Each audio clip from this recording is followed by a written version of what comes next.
Hola, Profe Arnaly here, Pedacitos de Español con Lengualista, a little bit of Spanish with Lengualista. Today, we're going to talk about the X, la X, los expedientes X. Did you hear that? Let's talk about the X. You would think that the X represents that sound as in conexión or Mexico. Don't you ever say that in front of a Mexican. In front of a Mexican, you say México, Jalapa, Ajolote, Oaxaca. Remember, what is going on here? Well, guess what? It's like a stubborn relic from the linguistic Jurassic Park. Spanish settlers brought it over from the old world and it stuck around like a clingy X. Even as language norms evolved, examples of this, which can still be seen, are Jimenez or Jerez. Of course, Mexico and many places in Mexico. Talk about commitment issues. But here's the detail.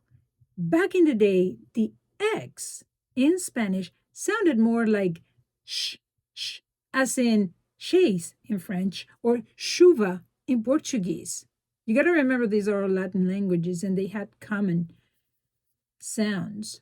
Even worse, the J in words like oreja sounded like sh too. So you got two letters that are sharing exactly the same sh sound. No wonder why our Spanish-speaking ancestors were scratching their head like a bunch of perplexed polyglots. Talk about confusion. And just when you thought it couldn't get any crazier, comes Christopher Columbus sailing the ocean blue and adding an extra layer of confusion. But let's rewind even further because everything happened in the Middle Ages. Let's go back to a time when Arabs, Jews, and Christians were coexisting together in Spain like a melting pot of cultures. This is when the X and the sh and the ha sound started to mix together. Is that enough confusion for you? Fast forward to the 19th century where La Real Academia Española, the Royal Academy of Spanish Language, came in like a superhero to save the day and decided, okay, this is over. Let's change this. They finally decided to standardize the use of the X this way. Words that were pronounced with X sound, as examen, éxito, would remain with an X.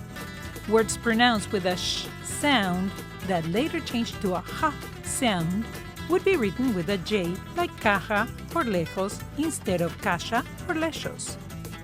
This would be extended to its American counterparts, Mexico, Texas, Oaxaca, Ajolote. However, in these cases, and only in these cases, because Mexicans are quite stubborn, the X would be allowed in those words. To this day, Mexicans get offended if you write Mexico or Mexico with a J. It has to be with an X, even though in Spain it's written with a J. At this point, you would ask yourself, so what about words like próximo or prójimo?